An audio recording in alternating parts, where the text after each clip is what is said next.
जय हिंद दोस्तों, स्वागत है आप सभी का अपने यूट्यूब परिवार बीए सेमेस्टर वाला में। दोस्तों आज की क्लास बहुत ही ज़्यादा इंपॉर्टेंट होने वाली है और आप सभी लोगों की जो क्लासेस हैं 6 सेमेस्टर की वो आनी शुरू हो गई हैं। तो सभी साथियों से अपने इन्फॉर्म कर दीजिए, बीए सेमेस्टर वाला चैनल पर आपके सारे सब्जेक्ट की और सारे सेमेस्टर की तैयारी बिल्कुल फ्री में कराई जाती है, चाहे वो लिखित एग्जाम हो या फिर ऑब्जेक्टिव हो। ठीक है, क्वेश्चन पेपर मैं दूंगा। पिछले 10 महीने पहले 8 महीने पहले मैंने आप लोगों के क्लासेस करा रखे हैं, तो वो क्लासेस आपको डिस्क्रिप्शन बॉक्स में मिल जाएंगे। ठीक है, उसमें मैंने पिछले साल कुछ क्वेश्चन पेपर भी सॉल्व कराए हैं, तो उसको भी आप देख लीजिएगा। ठीक है, डिस्क्रिप्शन बॉक्स में लिंक दिया गया है, पेपर 1 और पेपर 2 दोनों का लिंक मैंने दिया है। ठीक है, चले स्टार्ट करते हैं दोस्तों आज की क्लास। आज के इस क्लास में हम लोग कवर करेंगे बीए 6 सेमेस्टर हिंदी पेपर 1।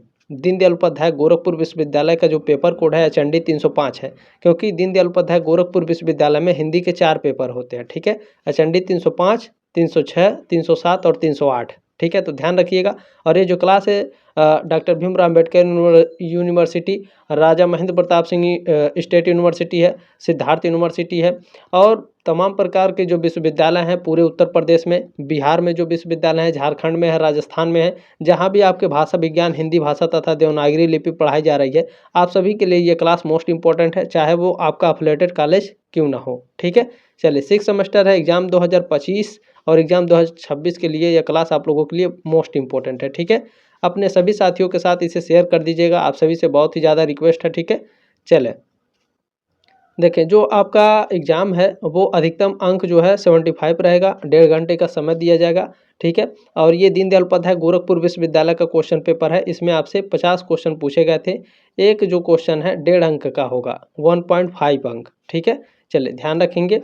और अलग अलग विश्वविद्यालय के जितने भी क्वेश्चन पेपर हैं सभी आपको प्रोवाइड मैं करा दूंगा, चिंता करने की कोई आवश्यकता नहीं है। बीए सेमेस्टर वाला आपके साथ है। ठीक है, चलिए स्टार्ट करते हैं। इसमें फर्स्ट क्वेश्चन देखिए, आपसे पूछा गया है भाषा शब्द की जो निष्पत्ति है संस्कृत के किस धातु से मानी जाती है। तो भाषा शब्द की जो निष्पत्ति है वो संस्कृत के भाष धातु से मानी जाती है। ठीक है, सी ऑप्शन आपका राइट है क्वेश्चन नंबर पहले का। चलिए इसमें सेकंड क्वेश्चन देखते हैं आपसे क्या पूछा गया है, और सभी क्वेश्चनों को बहुत ही ध्यानपूर्वक देखिएगा। ठीक है, क्योंकि एग्जाम में जाकर के आप लोग कंफ्यूज हो जाते हैं। देखिए, भाषा उच्चारण अवयवों से उच्चरित मूलतः प्राय यादृच्छिक ध्वनि चिन्हों की व्याख्या चिन्हों की व्यवस्था है। परिभाषा किस भाषा वैज्ञानिक द्वारा दी गई है। ये जो परिभाषा है किस भाषा वैज्ञानिक ने दी है, बिल्कुल आप लोगों का करेक्ट है। देखिए, भोलानाथ तिवारी ने दी है। ठीक है, डी ऑप्शन आपका राइट है क्वेश्चन नंबर दूसरे का।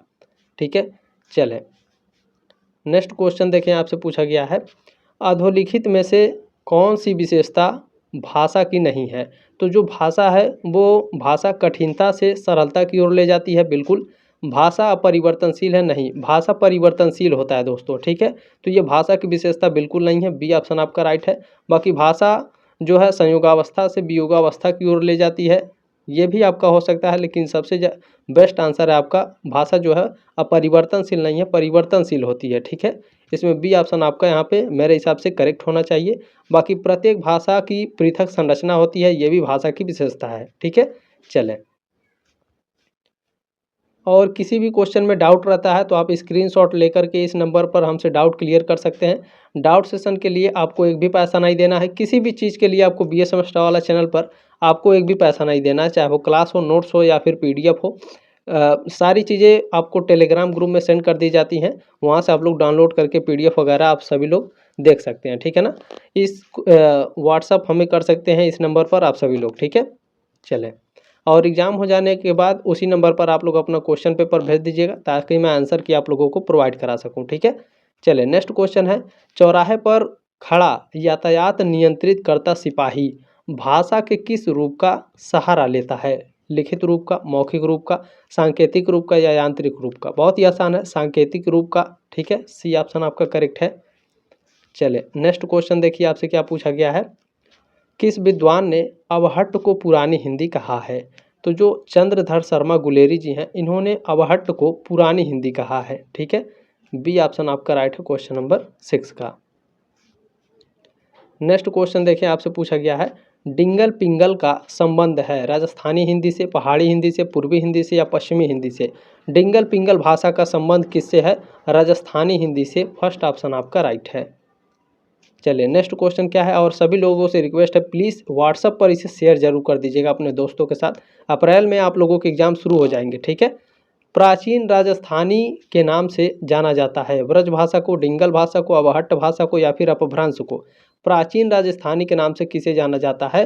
डिंगल भाषा को प्राचीन राजस्थानी के नाम से जाना जाता है, ठीक है। बी ऑप्शन आपका राइट है। चले नेक्स्ट क्वेश्चन देखिए आपसे क्या पूछा गया है। ब्रज भाषा की एक शैली के रूप में प्रचलित है डिंगल, पुरानी हिंदी, पिंगल या फिर अवहट्ट। कौन ब्रज भाषा की एक शैली के रूप में कौन प्रचलित है? पिंगल भाषा प्रचलित है। सी ऑप्शन आपका राइट है। नेक्स्ट क्वेश्चन देखेंगे हमारा क्या पूछा गया है। किस ध्वनि के उच्चारण में दोनों ओष्ठ पूर्णतया पृथक, यानी हम क्या बोलते हैं कि हमारा जो ओठ होता है वो पूर्णतः पृथक यानी अलग अलग होता है और खुला रहता है। प बोलेंगे तो भी नहीं है, ऊ बोलकर देखिए नहीं हो रहा है, वह भी नहीं हो रहा है, ठीक है। आ बोलेंगे, इसमें आ बोलेंगे तो आपके जो ओठ होंगे वो खुले रहेंगे और पृथक होंगे यानी अलग अलग होंगे, ठीक है। बिल्कुल आसान है, डी ऑप्शन आपका राइट है। चलिए नेक्स्ट क्वेश्चन देखिए, पूछा जा रहा है आपसे हस्त शब्द उदाहरण है, तद्भव है, देशज है, विदेशज से या तत्सम है। हस्त शब्द आपका तत्सम है, डी ऑप्शन आपका राइट है, ठीक है। हस्त शब्द तत्सम का उदाहरण है। देखें तत्सम शब्द उन शब्दों को कहते हैं जो संस्कृत से हिंदी में बिना किसी परिवर्तन के लिए गए हैं, ठीक है। हस्त शब्द का तद्भव शब्द क्या होता है? हाथ होता है, ठीक है। डी ऑप्शन आपका करेक्ट है। नेक्स्ट क्वेश्चन देखेंगे हमारा क्या पूछा गया है।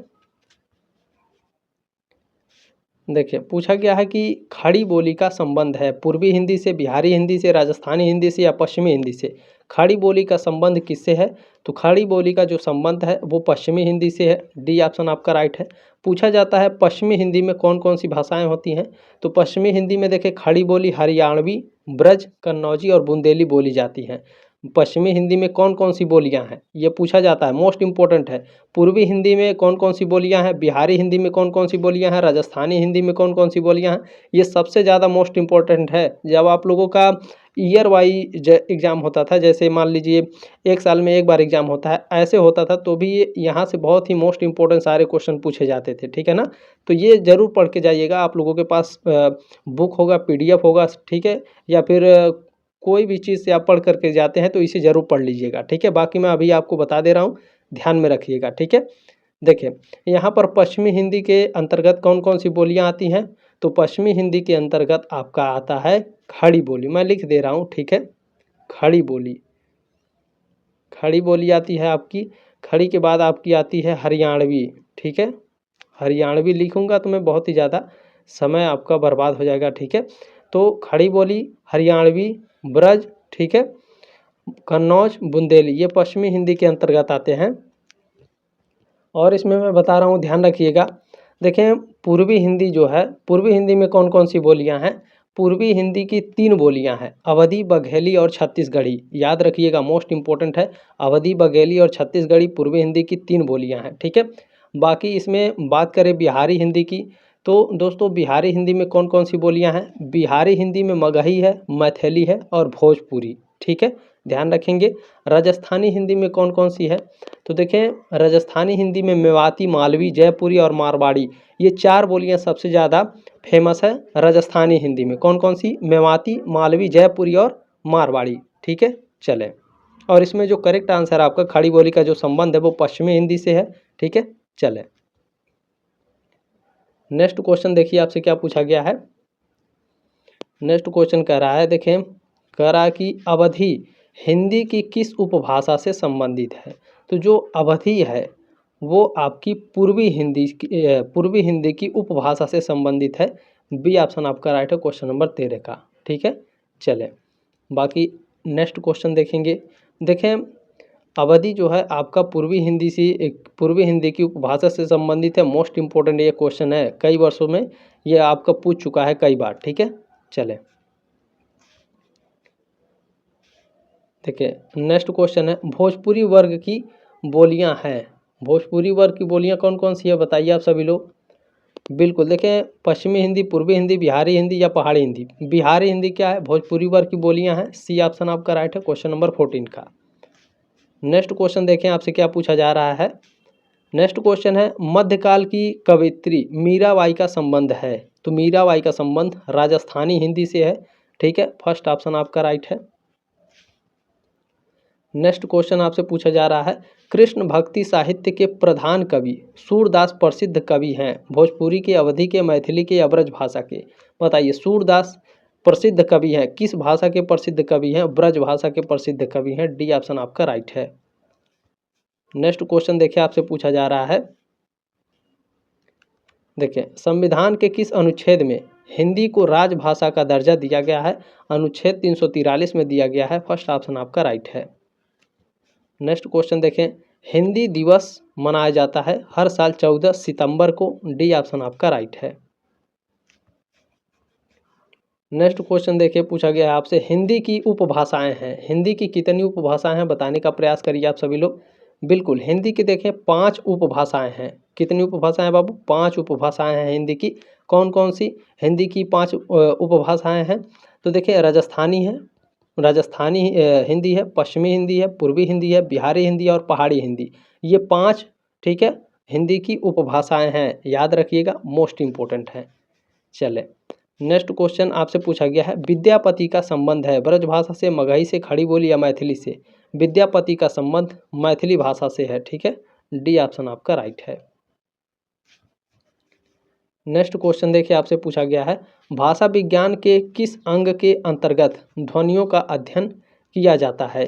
तो देखें स्वनिम विज्ञान के अंतर्गत भाषा विज्ञान, ठीक है, भाषा विज्ञान के किस अंग? तो भाषा विज्ञान के स्वनिम विज्ञान के अंतर्गत ध्वनियों का अध्ययन किया जाता है। ठीक है, डी ऑप्शन आपका राइट है। चलिए नेक्स्ट क्वेश्चन देखिए आपसे क्या पूछा जा रहा है ध्वनि विज्ञान का दूसरा नाम है। ध्वनि विज्ञान का दूसरा नाम स्वन विज्ञान है। सी ऑप्शन आपका राइट है।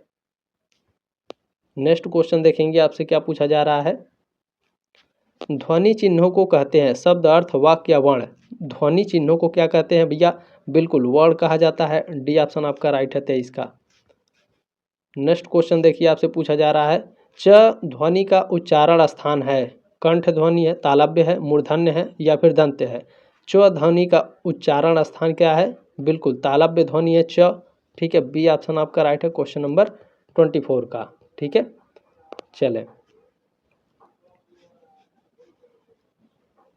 इसमें नेक्स्ट क्वेश्चन आपसे पूछा जा रहा है ट वर्ग ध्वनियों का उच्चारण स्थान है, कंठ, तालु, मूर्धा या फिर दांत? ट बोल कर देखिए, ट। ठीक है, ट मूर्धा ध्वनि है। ठीक है, सी ऑप्शन आपका राइट है क्वेश्चन नंबर 25 का।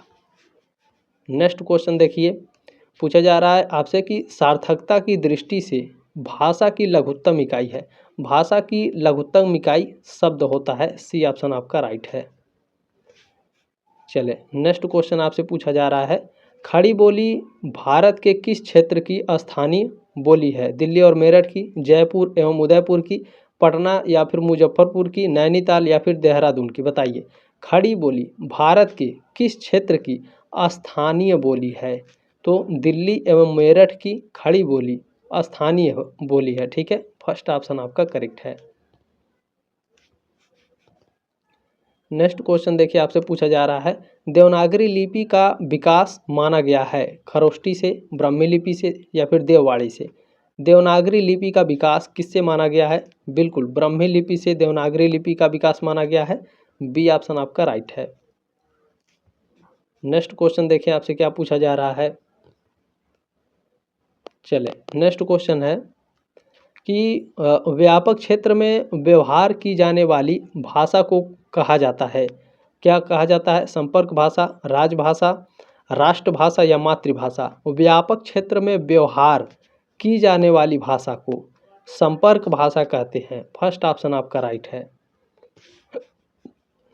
चले नेक्स्ट क्वेश्चन क्या है निम्नलिखित में से देवनागरी लिपि की विशेषता नहीं है? चले देखते हैं, इसमें देवनागरी लिपि में जैसा उच्चारण होता है वैसा ही लिखा जाता है। बिल्कुल करेक्ट है आपका। ठीक है, ये देवनागरी लिपि की विशेषता है। इनमें इसमें एक ध्वनि के लिए एक ही प्रतीक है। ठीक है, देवनागरी लिपि की जो विशेषता है एक ध्वनि के लिए एक ही प्रतीक होता है। बिल्कुल करेक्ट आंसर है। इसमें शिरोरेखा का प्रयोग महत्वपूर्ण है। बिल्कुल, आप कोई भी राम लिख रहे हैं, ठीक है, तो राम ऐसे नहीं लिखेंगे, उस पे इसके ऊपर क्या लगाएंगे, शिरा रेखा लगाएंगे ना, तो ये भी देवनागरी लिपि की विशेषता होती है, ठीक है। अच्छा, विकास की दृष्टि से यह लिपि ब्रह्मी और खरोष्ठी की समकालीन है, ये बिल्कुल गलत है। अभी आपने ऊपर क्या पढ़ा है, देवनागरी लिपि से ब्रह्मी लिपि का विकास हुआ है, ठीक है। चले यहाँ पर मैं आपको दिखा देता हूँ, ठीक है, ताकि आप लोग कंफ्यूज ना रहें, ठीक है। देखें, देवनागरी लिपि का विकास किससे माना गया है भैया, ब्रह्मी लिपि से, ठीक है। तो इसके समकालीन कैसे हो सकती है, देखिए कभी कभी क्वेश्चन में ही आपके आंसर छुपे होते हैं, ठीक है ना, तो ध्यान रखेंगे इन सभी बातों को। चले नेक्स्ट क्वेश्चन क्या पूछा जा रहा है आपसे, भारत में सर्वाधिक बोली जाने वाली भाषा है अंग्रेजी, हिंदी, संस्कृत या उर्दू। हिंदी सबसे ज़्यादा भारत में बोली जाती है, सबसे ज़्यादा भाषा, ठीक है। बी ऑप्शन आपका राइट है 31 का। नेक्स्ट क्वेश्चन पूछा गया है, हिंदी किसके अंतर्गत आती है, प्राचीन आर्य भाषा के अंतर्गत, मध्यकालीन आर्य भाषा के अंतर्गत या फिर आधुनिक आर्य भाषा के अंतर्गत। हिंदी किसके अंतर्गत आती है, हिंदी आधुनिक आर्य भाषा के अंतर्गत आती है, सी ऑप्शन आपका राइट है। नेक्स्ट क्वेश्चन देखिए पूछा गया है, हिंदी वर्णमाला का संयुक्त अक्षर छ की किन वर्णों के मेल या योग से बना है। सेकंड सेमेस्टर में आप इसको पढ़ कर आए हैं, बताइए आप सभी लोग।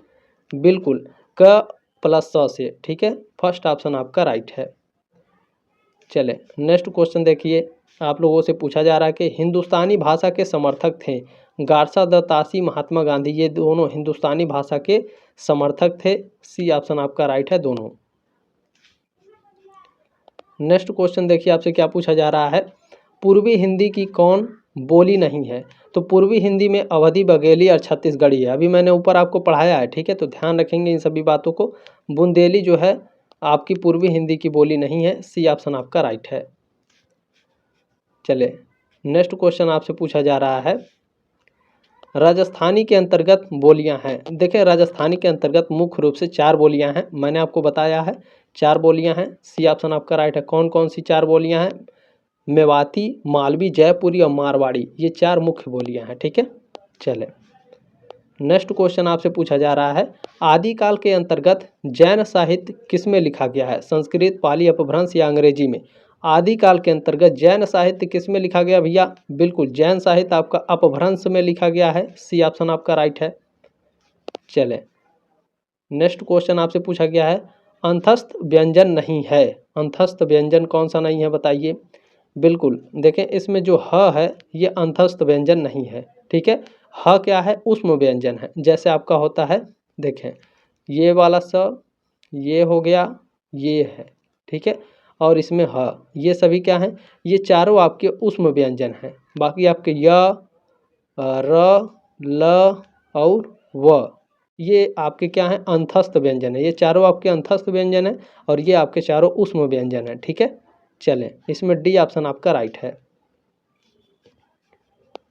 नेक्स्ट क्वेश्चन आपसे पूछा गया है, किस वर्ण को अर्ध स्वर कहा जाता है, बताने का प्रयास करेंगे अर्ध स्वर किसे कहा जाता है। देखें य और व, इन दोनों को हिंदी में क्या कहा जाता है, सॉरी हिंदी में इनको अर्ध स्वर कहा जाता है, याद रखिएगा इन दोनों को। हो सकता है वह आपका ऑप्शन में न दे, तो इन दोनों को याद रखिएगा, ठीक है। य और व को अर्ध स्वर कहा जाता है हिंदी वर्णमाला में, ठीक है ना, याद रखेंगे। इसमें बी ऑप्शन आपका राइट है।